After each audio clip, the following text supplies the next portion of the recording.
Hello guys, this is your friend and we are back with a new fanfic. What if Naruto's hidden feelings changed his destiny? Part 1. And if you enjoy this fanfic then please press the like button and subscribe to my channel for more fanfic like this. And now let's start the fanfic. The sky was a brilliant shade of aqua, with only a few streaks of white. Hibiya Wataru could barely take his eyes off it through the window across the table.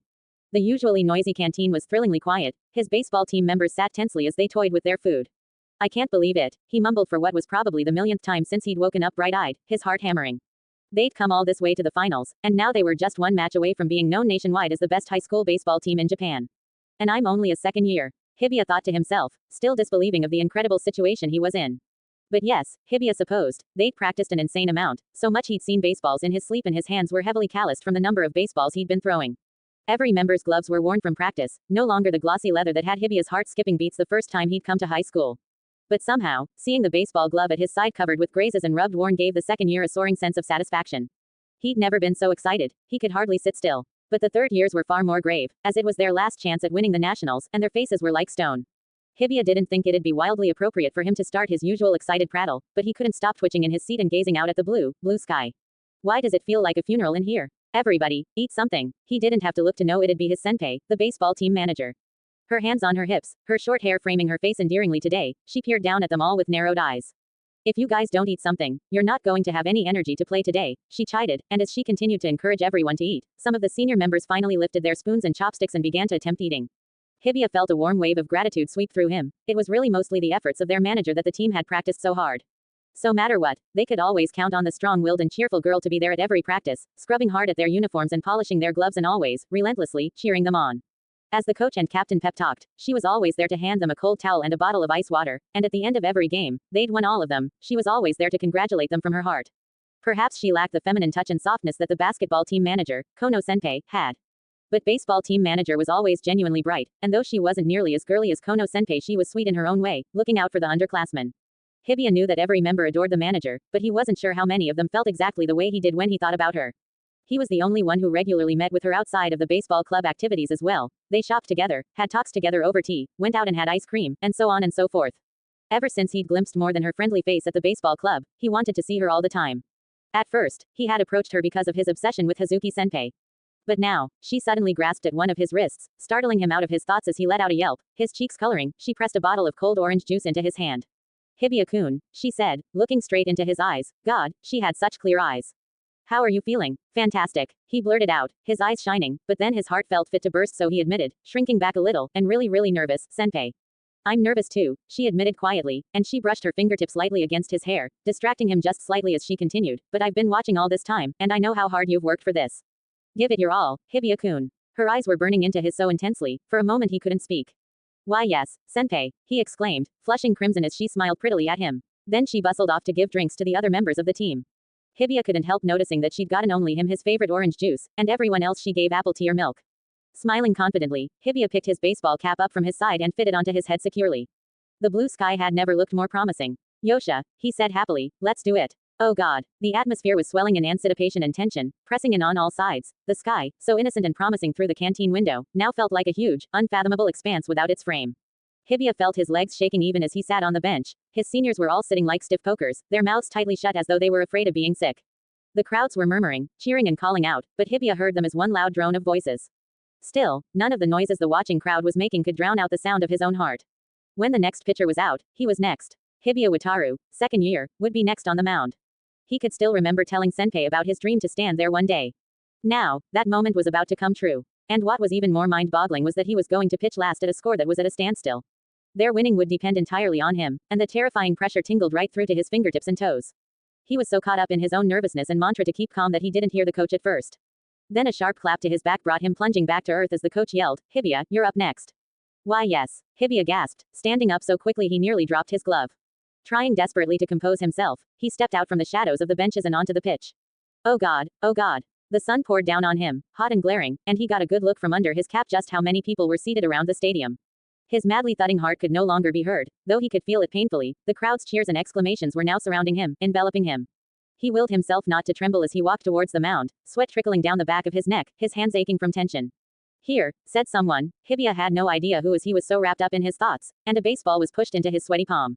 He stared at it dumbfoundedly for a second, and then bit his lip hard. Everything rested on this one ball. Bringing it up into his glove and willing himself to calm down, Hibiya looked at the batter across him.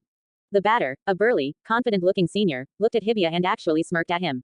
He swung his powerful arms back and gave a few unnecessary practice swings. Hibiya could hear the impressive sounds they were making, cutting through the air. That's an incredible swing, Hibiya thought, unable to keep himself from staring, and the batter looked at him with an obnoxious grin. But Hibiya didn't have room in his mind to be goaded by the batter's attitude. Because he already knew with every fiber in his body that he could not, absolutely not, let the batter hit that ball he threw. That was all that mattered, and the fact that the batter was being a git was something Hibiya didn't even properly register. I don't know if I have it in me to do this, Hibiya realized suddenly, his thoughts crashing through his head in a blur, but this is all I have to do. If I can throw this, that's all we need. This is something I can't let myself falter over. He tried to take a deep, calming breath, trying desperately to convince himself. I can do this. I can definitely do this. Suddenly, one voice cut through the roar of noise around him, jolting him from his deep thoughts. Hibiya-kun, go for it. His eyes shot over to the source of the cheer, and sure enough his favorite senpai was on her feet at the benches, her eyes trained on him and her hands cupped around her mouth. Senpai, Hibiya said out loud involuntarily, and a surge of adrenaline tided through his veins. Hibiya-kun, go for it. She was screaming it over and over, and Hibiya was suddenly hit with the realization that she was watching him. Not just as his manager, Hibiya knew now. She was really watching him, but as what? As a friend, as a younger brother, as a man. A montage of memories crashed through Hibiya's mind. Not just the times when she, as a manager, would panic trying to patch up holes in their uniforms, or sit for hours at end just watching them, or go out of her way just to cheer them up after a bad practice. The moments that shone most brightly in Hibiya's mind were the personal little details about her he got to know on their precious few dates together. Like the way her laughter bubbled when he deliberately pointed out the most gruesome clothes on sale at the flea market, or the way her eyes seemed to shine with mirth when she teased him whenever he was late to dates, or the way she bit her lower lip sometimes when she was feeling insecure, or how small her hand felt when he held onto it sometimes while walking her home. The senpai he treasured so closely to him was standing there, screaming his name and cheering him on. Hibiya felt an incredible rush as he realized he wasn't going to throw this ball for himself, for his dreams or for his glory. He was going to throw this next one for her. All her efforts as a manager and what she meant to him, he'd pay her back and more. And the first thing to do was to throw this damn thing with everything he had. He'd show her that everything she'd done had been worth it. Yushi. Hibiya fixed a piercing gaze onto the batter across him now, who looked startled at his sudden change in demeanor. Hibiya Wataru, this is your ultimate challenge. He swung his arm back, narrowing his eyes as he muttered, everything I've got, I'm putting it into this next straight. With a roar of adrenaline pumping through his veins, Hibiya pitched the baseball with all the skill he had. It happened in a blink of an eye. 1 second, the batter was blinking stupidly as the ball shot forward in a beautifully straight and fast line. Hibiya felt his throat constrict painfully as the batter gave a wild, powerful swing of the bat. Then the next moment. Strikeout. The words reverberated across the pitch. Game set. Screams and cheers erupted from the stadium. Every member of his baseball team shot up from the benches with hoarse yells and cries, and the next thing Hibiya knew was that he was being mobbed by his seniors, 1 or 2 of whom were sobbing. The one thumping his back was probably his captain, and the coach was yelling with his fists pumping the air, yes. Yes. But what really got Hibiya's attention was his manager, standing at the edge of mob, smiling at him radiantly with tears in her eyes. You did it, Hibiya-kun. He could barely hear her over the noise his seniors were making, but they were the only words he registered from around him, and the most incredible feeling began to rapidly inflate him from inside. I did it. Hibiya felt a grin far too big for his face begin to spread across his lips, but he couldn't stop it. Tilting his head back to look into the skies, he yelled at the top of his lungs, I did it. It wasn't until much later that Hibiya was able to get his manager alone. As everyone chatting excitedly trooped into the locker rooms to shower, Hibiya hung back. Then it was just him and her in the hallway. Hibiya-kun, congratulations, she exclaimed, her eyes shining, and though the euphoria of winning was already flushing his skin, Hibiya turned a deeper shade of pink. I couldn't have done it without everyone's efforts, he admitted, I was really nervous. She reached out and lightly traced her fingers over his own without saying anything. That was one of the things Hibiya found wonderful about senpai. She didn't have to say anything out loud to communicate how she was feeling, and in that one movement Hibiya could tell she was just exceedingly glad and happy for him. He looked at her shyly in the eyes. Senpai, she did that little thing where she blinked and raised an eyebrow, and that little quirk of hers somehow stoked him to say with great feeling, because you were watching me the entire time, senpai, that's why I gave it my all. To his pleasure, she blushed, her eyes widening in surprise before softening. Though all she said was, Hibiya-kun, it somehow spoke volumes about how touched she was.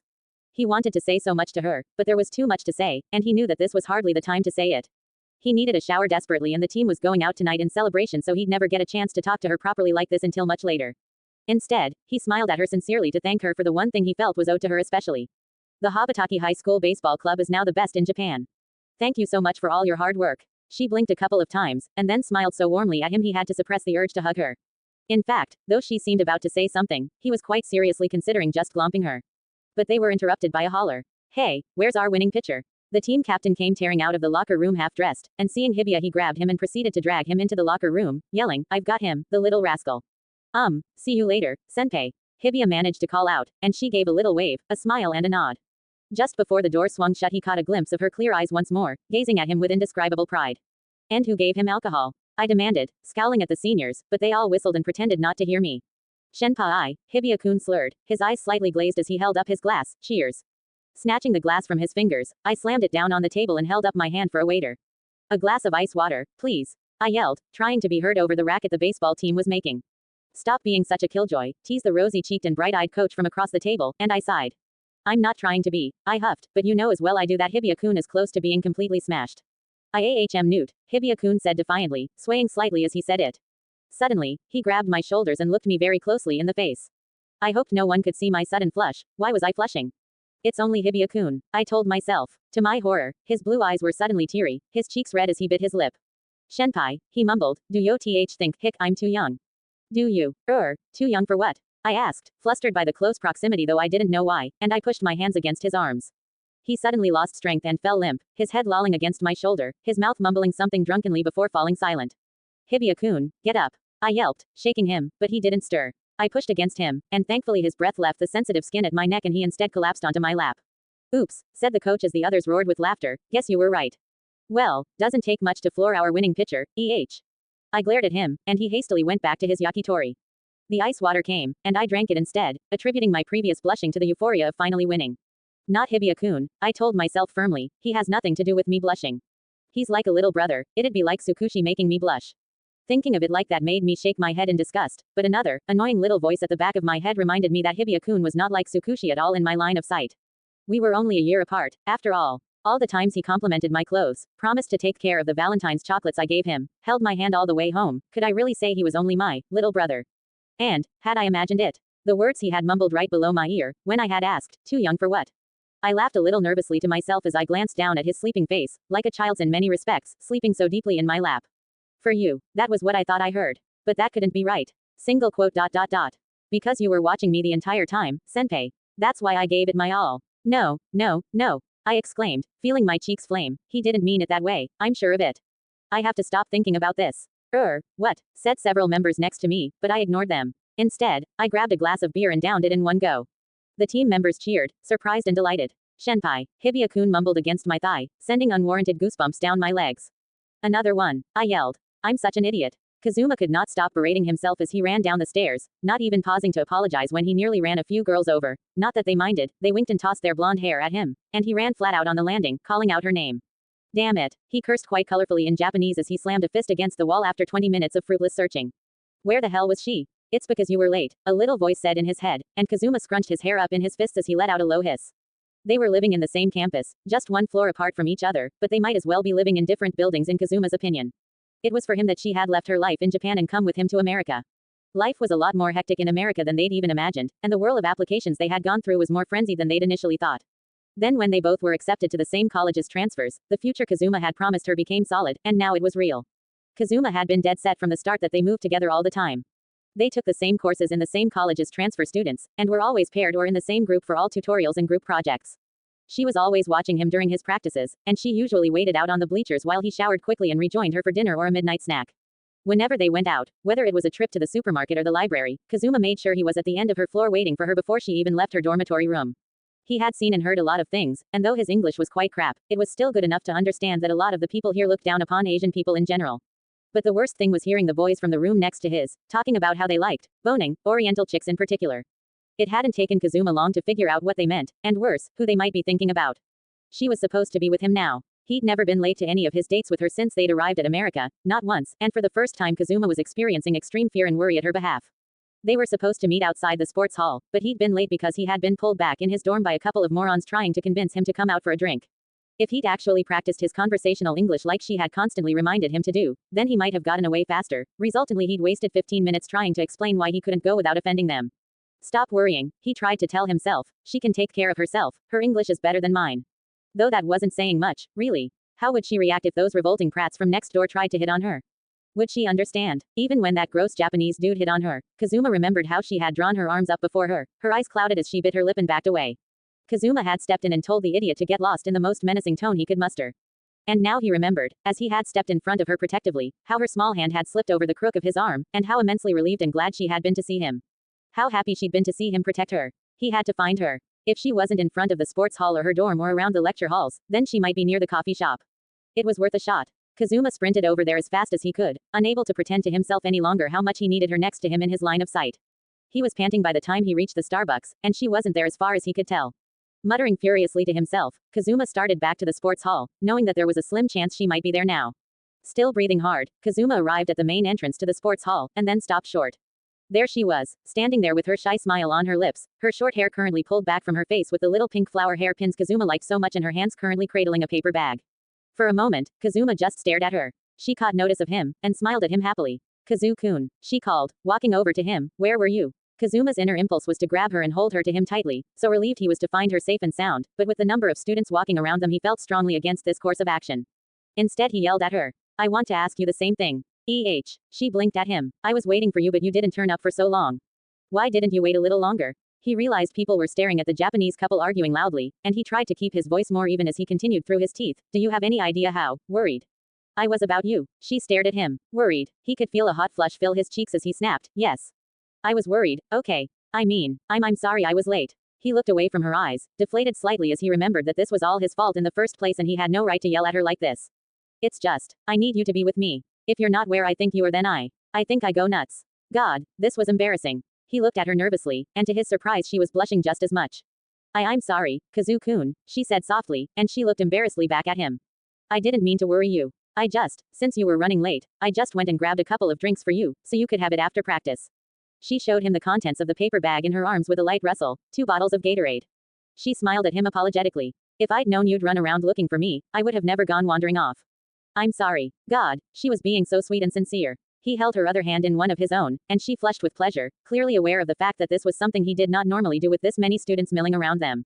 I'm the one who's sorry, he said, folding her small hand into his own, and she clasped him gently back, her eyes warm.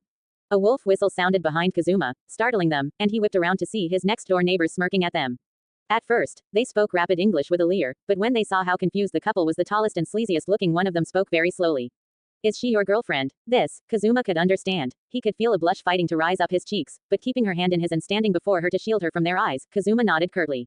Yes, he added for good measure. They snorted with laughter. One of them started saying something that Kazuma could only get the gist of. Something like how they were acting like middle schoolers, little kids still on their first date.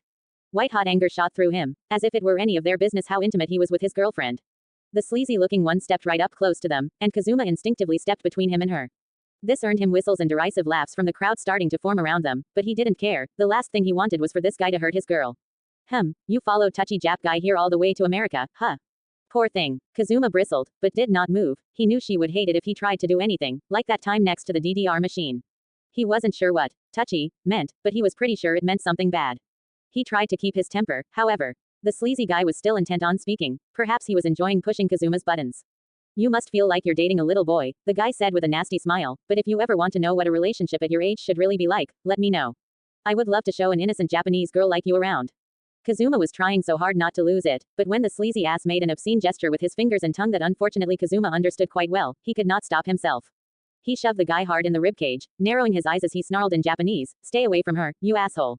Kazu-kun, she gasped. Don't. But of course, it was too late. The sleazy guy's eyes were burning with anger as he straightened his shoulders and started towards Kazuma. Before he could do anything, however, the guy's friends pulled him back roughly. Stop being an ass, Mike. For a while they had to hold him back with great force because he was desperate to land a punch on Kazuma. However, he gave up after a while and spat at Kazuma's feet before beginning to stalk away. Kazuma was frustrated. As much as he knew it was a good thing they hadn't come to fisticuffs, he really wanted to let the asshole know that this girl was 100 off limits. He was still trying to formulate a way to communicate this effectively when she spoke first, loudly, in her halting English. Kazuma is not a little boy, she said, her voice steely and her eyes narrowed in a way Kazuma had never seen before. Kazuma is my boyfriend, and even if you like, innocent Japanese girl, like me, I am not interested in disgusting men like you. I am only interested in Kazuma. Kazuma had grown so accustomed to her chirping, Kazu-kun, that it felt rather strange to hear her call him, Kazuma. He could feel himself blushing from her words, broken as they were in a language neither of them knew very well, and he squeezed her hand. He didn't realize how tightly she was holding his hand until he felt her relax just slightly. She's shaking, he realized, and he chanced a glance at her face. She was not biting her lip like last time, she looked absolutely livid. Is she shaking from anger? Meh, said the sleazy guy after a beat of silence, you're not that pretty anyway. The group of boys continued on, and Kazuma could have punched the back of his head for that last line, but he knew that she'd done what he hadn't been able to do in his act of violence. She let out her breath slowly, and leaned just slightly against him. Thank goodness that's over, she muttered, and he couldn't help grinning at her. You're pretty cool, you know that, he commented, and she let go of his hand to push at him, laughing embarrassedly. Shut up, don't make fun of me. Your English sucks as much as mine does, and you know it. No, I'm serious, that was really cool of you. He was laughing as he said it, but he really meant it, and he made sure she knew his sincerity by looking at her straight in the eyes as he added, you did a much better job than I could have done. Kazu-kun, she said, blushing a little as she looked at his shoes, I only said those things because I was so angry that he insulted you. I would never have had the courage if you weren't next to me holding my hand. Ah really? Kazuma said, feeling himself flush pink. This is why you were worried, right? She looked at him with a look of comprehension dawning on her face. This is why you ran around for me, you were worried something like this might happen. Sort of, he admitted, and to his shock she suddenly leaned forward on her tiptoes and kissed him lightly on the lips, just briefly. Thank you for worrying about me, Kazu-kun, she said happily. Kazuma knew he could feel that he was flaming red. He tried to get his tongue to untwist as he yelped, looking around him wildly as he did so. Are you crazy? There are people here. There was no one, however, in the hall at the moment. She raised her eyebrows at him slyly. Do you really think I would have done that with other people looking? She teased, and he tried to get his heart back down to a slower beating rate. You are such a cheeky little brat, he muttered, and she laughed. You're late to the warm-up session, she reminded him. They'll start training in earnest in a few minutes. She was starting to walk towards the main entrance, but since no one was there and Kazuma honestly felt her more precious than usual at that moment, he pulled her back. Wah, in here, you idiot, he muttered, blushing hard as he yanked her behind the door, and wrapping his arms around her waist he leaned down and captured her lips with his in a deep, sweet kiss. She let out a little moan into his mouth that sent warm tingles shooting up his spine. They stayed behind the door for a long moment, and then he reluctantly pulled away from her. As he walked with her to the sports hall full of activity, his hand in hers, he glanced at her. Her cheeks were pink, and as she caught him looking at her she gave him a rosy smile. I love you, Kazu-kun, she said quietly, so naturally. Quote. Idiot, he muttered, turning away quickly before she caught his lips twitching. I'll be waiting here, then, she said near the bleachers, pulling her hand from his gently. I won't go anywhere, I promise.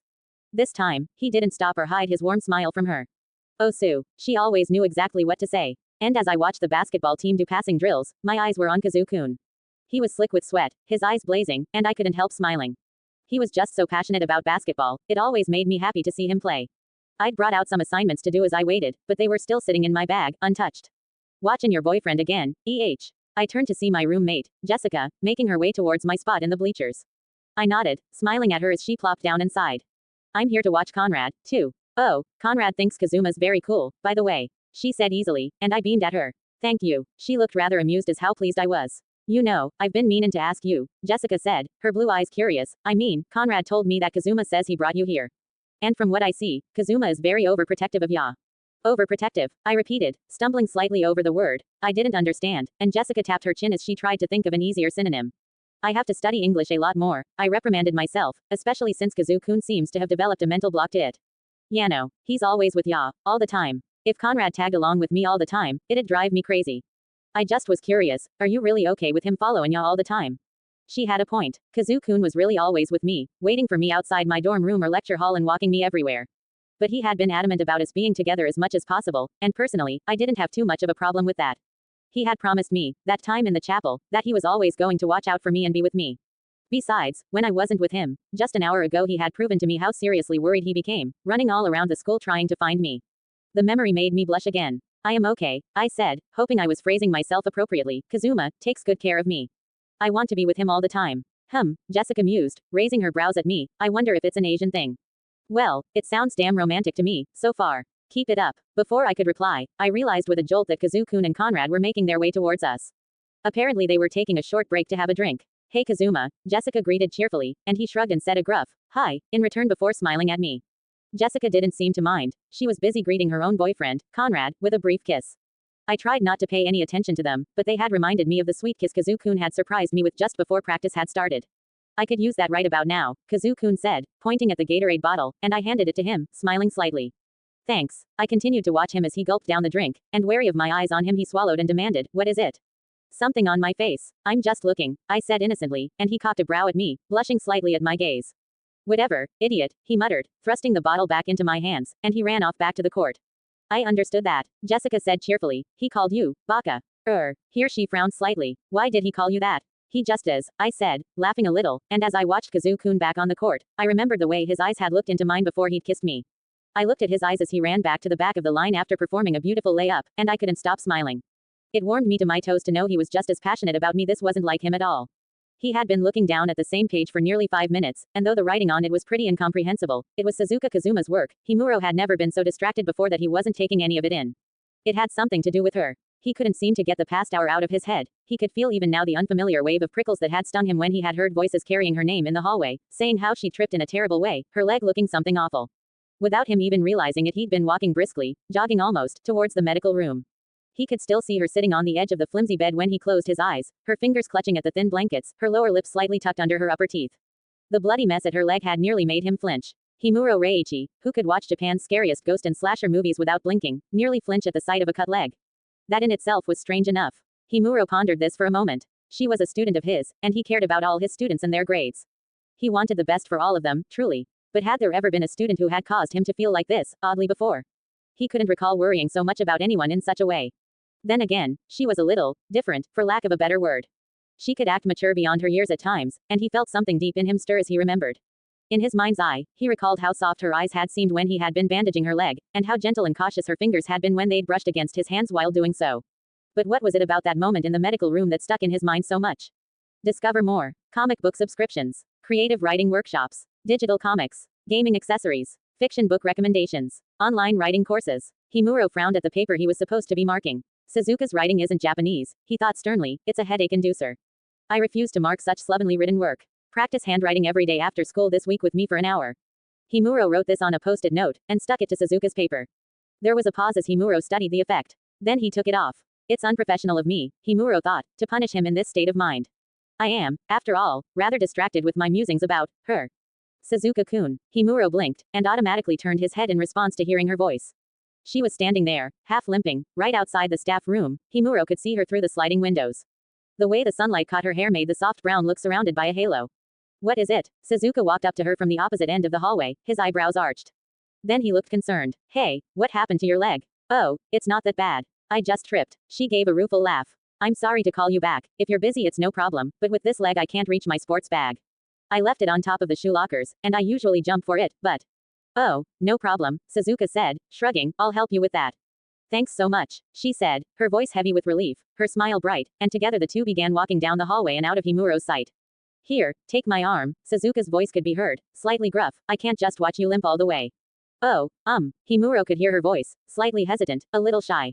Thank you, Suzuka-kun. Their voices trailed out of earshot. Himuro stared at the window for a moment, watching the skies turn steadily more orange. Then he looked back down at Suzuka's paper, and felt his brows furrow deeper. His heart was thudding madly. It was as though he had witnessed something incredibly thrilling, or terrible. Or it was as though he were incensed about something. Why am I feeling so angry? Himuro wondered, almost bemused. It had something to do with her, again. His thoughts these days tended to come around to her far more frequently than was normal. But perhaps what was troubling Himuro went further than that. It wasn't necessarily the fact he thought about her so much that was so strange, as they had been spending quite a lot of time together, driving out to play billiards or sit at the park once in a while. It was how he felt when he thought about her, that strange sense of something almost terrifyingly new, and so fragile but so intense. He didn't know what to make of it. It was a mystery piece of a puzzle that Himuro didn't quite know how to put together. He recalled the tension in the medical room as he had wrapped the bandage around her wounded leg, and tried to discern what kind of tension it was. It wasn't awkward, it was almost expectant. But what did that mean? And why, exactly, did he feel so determined to punish Suzuka? Himuro had unwittingly replaced the post-it note back onto Suzuka's paper, and somehow he felt reluctant to remove it. Ah, well, the boy did need to learn proper handwriting, anyway. Himuro pushed the paper aside and pulled towards him the next one he had to mark. I shouldn't allow myself to be distracted, he told himself firmly. I will carefully analyze my thoughts about her, and her injured leg, later. But even as he tried to get started on marking the next paper, the images came to his mind unbidden. One after the other they came, the memory of her warm eyes, and how on their last date to the movies she'd had her hair held up from the smooth nape of her neck with that sparkly blue hair tie he found so attractive, and he could hear her inquisitive voice and the demure, meek way she would act sometimes, so innocently, and he could hear his heart beating faster even without any physical exertion. He proceeded to stare at the next paper blankly for another 5 minutes. And hey, what happened to your leg? Tsukushi pattered towards me, looking concerned as well as curious, but I waved him off. It's nothing, I just tripped. Go back to your room. You're such a klutz, he remarked, earning a whack from me before I hobbled into my room. I left the lights off and sat onto the bed slowly. Sports competitions were always tiring, but somehow I felt a lot more drained, even though I hadn't run nearly as much as I would have if I hadn't been hurt. I glanced down at the bandages so meticulously wrapped around me, and bit my lip. Of all the times for him to come find me, I must have looked so pathetic, whimpering to myself in the medical room all alone. But, somehow, he didn't make me feel that way at all. The memory of his hands against my skin felt almost burned into me. His hands were gentle in touch, and though he'd been so careful in his wrapping, everything he touched had tingled powerfully. He had treated my leg as though it belonged to something incredibly fragile or precious. Except it hadn't. It had belonged to me, the klutz, as Tsukushi had been so keen to put it. Shook my head, heaving out a slow sigh as I lay on my back, easing my bad leg onto the bed gently. I couldn't understand why he had been there in the first place. He had looked slightly, just slightly out of breath when he had appeared, and I'd been much too surprised to react appropriately. Did he have to look so intense? His eyes, lavender and cool, had looked sternly at me countless numbers of times. It had been no different in the medical room, when he had been concentrating on treating my leg, but there had been something much more powerful in the stern gaze he was giving me. There had been something a little different in his eyes, too. Behind the sternness, was I fooling myself into thinking it had been great concern? After Suzuka-kun helped me get my sports bag down, and I bid him farewell and walked out into the courtyard. I had glanced upward at the school building, somewhat enraptured by the beautiful way the windows were catching the sun, when I saw his face at the window, his tall form leaning against the frame. When I had raised my hand to wave, my heartbeat speeding up, he had jerked slightly, almost as if startled, before giving back an awkward nod of the head. Then he had turned back and disappeared from view. What had that been about? I hoped it was only because he had been in one of his less amiable, strict moods that he occasionally had. It was somewhat relieving to think that Suzuka-kun had been there on the floor with the staff room, because I'd lost the courage to ask a certain teacher sitting in the staff room to help me instead.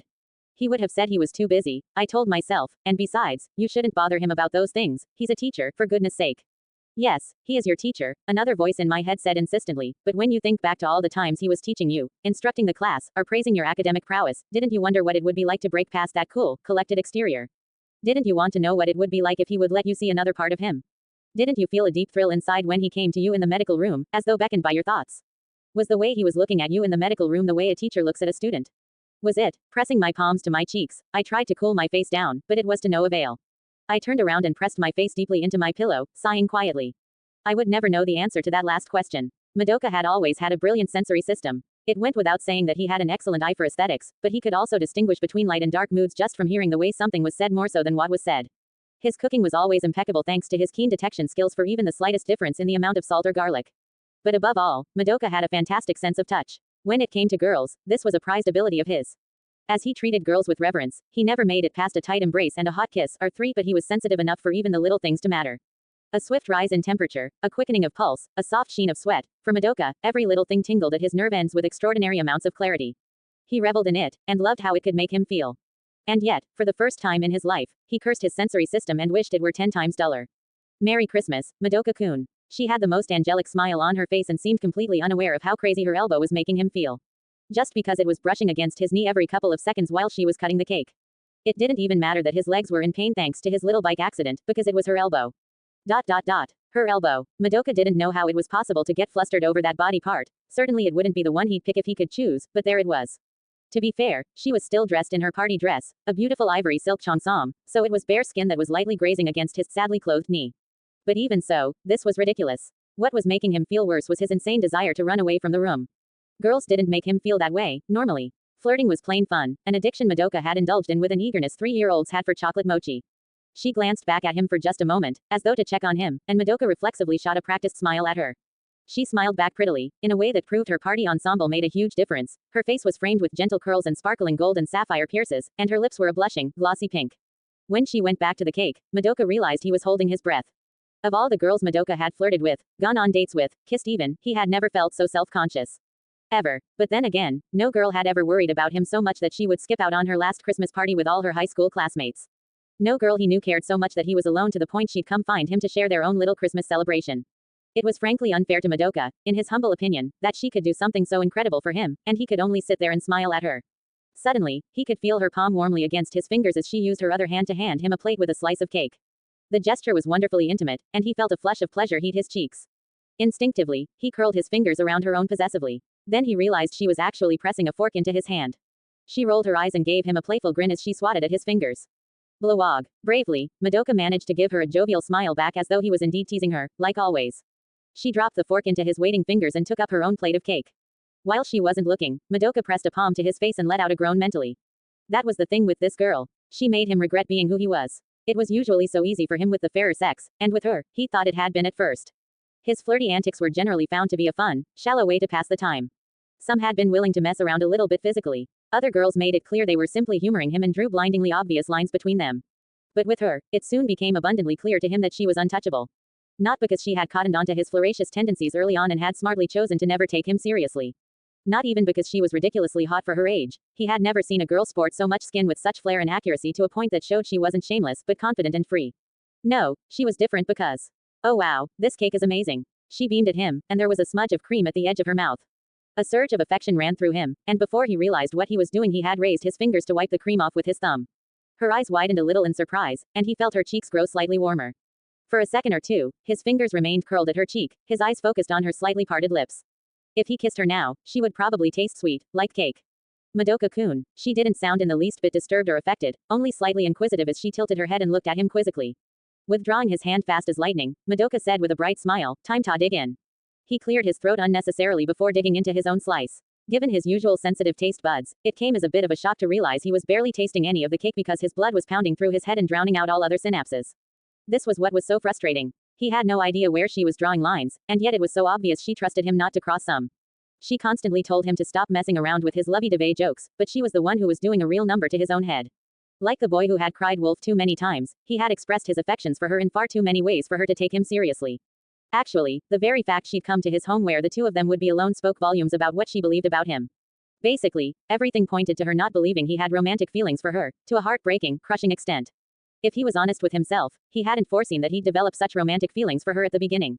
He'd joked about holding her tight and the power of their mighty love out of pure verbal habit. It was always fun and silly with girls, especially ones he barely knew. She had taken it all into stride with remarkable affability. He wasn't even sure when the feelings had changed. There was no one incident that had stolen his breath away or anything like that. Hanging out with her was fun, of course, but the longer he knew her, the more he thought of her. Something about her absolutely unabashed way of doing things had beckoned him out of his usual reserve. One date in the cinema, he'd made to put his arm around her during a particularly gooey moment on the screen and she had flicked popcorn at him, her eyes laughing as she lightly kicked at his shoe. Normally, her reaction would have made him shrug and grin at her, and he had.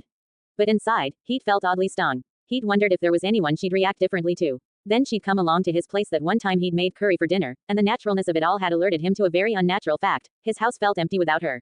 He'd never thought himself to be a lonely person, but she defined the word for him in her absence. It was from that point onwards he realized something had changed for him. But nothing had changed for her, clearly. And now, like some incurable disease, he couldn't stop making stupid jokes about being in love with her curves and beauty. It was no wonder she couldn't see more than a carefree, cheerfully irresponsible idiot. Damn it. He gazed at her as she continued to eat cake, and for a single, desperate moment, he wanted to knock the cake out of her hands, pin her down onto the sofa cushions. It'd be a little awkward with his legs hurting the way they were, but he was pretty sure he'd manage. She'd gasp and look surprised at first, but he'd quickly show her he wasn't just someone who wanted to eat cake with her. He'd show her, with his mouth on hers, just what it meant that he was a male with hot blood running through his veins, and his hands would definitely reveal intentions that weren't a joke whatsoever. He'd communicate exactly how he felt about her, and the damn thing was, because he liked her, he wouldn't do it. Dream of it, maybe. But betraying her trust was not an option. To compromise between running from the room and tackling her, Madoka shuffled just a few inches away from her on the sofa. She looked at him in surprise. He swallowed a mouthful of cake, gave her a big smile and chirped. This is delicious. This was torture, but at the same time, he had never been so deliriously happy before in his life. The winter air was not bitterly cold tonight, to my intense relief. I hadn't thought to bring along anything more than a light coat to go with the party dress. Admittedly, it was nice to be able to bid farewell to Madoka-kun while still showing a little skin. He liked seeing skin a lot, and he could use the cheering up. I'm sorry I can't walk ya home. Madoka-kun looked like such a sad puppy, I couldn't help laughing. It's okay, you should rest. I'll see you again soon. Wait. Before I could properly turn to leave, Madoka-kun reached out and grabbed my hand. Hand-holding was interesting with Madoka-kun. He clearly had all sorts of experience with girls, and judging from the way he'd responded when I'd asked about kissing, he'd definitely kissed a girl before. Several girls, but holding hands had been alien to him. It had embarrassed him a little, even, which was surprising given all his usual little jokes that could make me blush when I was caught off guard. I liked holding hands. It was intimate in a sweet way. Touching usually had rather raunchy connotations with it, but hand-holding was more innocent. It was something you did with someone you trusted, like your parents or a close friend. A close friend, that was what Madoka-kun was to me, and I treasured his company more than I cared to admit out loud. Holding his hand always fulfilled me in a way I couldn't quite name. It made me feel happy, and a little shy, but ultimately warmed me deep inside. Because Madoka-kun wasn't like other guys. He messed around a lot and had a carefree front, and the wall he had in front of him was not an easy barrier to penetrate. You would think he liked you enough by the way he would playfully tuck strands of hair behind your ear, whisper that your smile was angelic and feed you home-cooked meals with a spoon and a disarming grin. But I had learned to read past his antics and understand that there was an impossible distance between us. The recognition that I could be 2 inches from him or miles apart and still feel no difference in the distance was painful, to say the least. Feeling his warmth through his fingers, and the assurance of the tightness in his grip on my own made me feel just a little less far from him.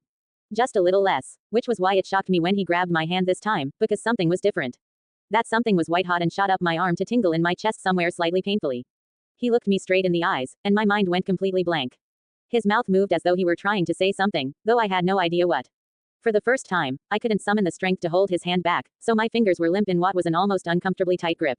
He hesitated, words halting before they even made it out his throat, and for one bizarre moment I felt as though his eyes were trained on my own mouth. As though I were about to say something. The bizarreness escalated as I felt him tug at my hand, and I was drawn towards him as irresistibly as gravity. And then we were close. Extremely close. His amber eyes were mesmerizing, and half closed. Madoka-kun had short lashes. Madoka-kun, I said it softly, and he was so close I could actually feel his breath against my lips. Something flashed in his eyes, intense and heated, and I squeezed my eyes shut against his gaze. I had no idea what it was I couldn't take, but my whole body was trembling. Was it from the cold? He exhaled sharply, and I felt it explode against the skin of my lower lip. Before I could reaction, there was a rustle of movement, and then, a warm, soft pressure against my forehead. I opened my eyes to find Madoka-kun drawing back, looking a little embarrassed but his expression openly affectionate. Ah, that was dangerous. Madoka-kun's eyes twinkled as he gave me a rueful grin. You're just too sexy tonight, Yano. What are you talking about? I stammered, feeling a blush rise up my cheeks as I belatedly realized he had pressed his lips against my forehead. Ya be careful going home, ya hear me? Any guy would fall for ya if you're dressed like that. I felt his fingers trail along my arms through the thin material of my coat before his hands fell away. He sighed as he leaned against the door frame, and smiled at me. I'll watch ya go, till I can't see you no more. It's cold, you should go back in. I heard myself speak, but I had no idea what I was saying, I was far too flustered. Madoka-kun shook his head and pushed me gently as he chided. Exactly why ya should get going. Go on. I did go, and after some distance I paused to turn around and wave at him. He responded in kind, still smiling, and I quickly turned back and went on home. The whole time, my heart was thudding loudly and made my whole chest ache. This wasn't supposed to happen. He was an irresponsible flirt, but one I liked a lot as a friend. As a friend, someone like him was bound to never take love seriously. He was desperately afraid of getting hurt. I knew that more than anyone else. Nothing has changed, I muttered to myself as I walked on home. My tone grew angry as I said more loudly, nothing. But as I recalled the gentle kiss upon my forehead, tears came unbidden to my eyes so suddenly I had to stop mid-step. As I wiped my blurry vision away, the dreadful truth sank in. The one who was more afraid of getting hurt was me.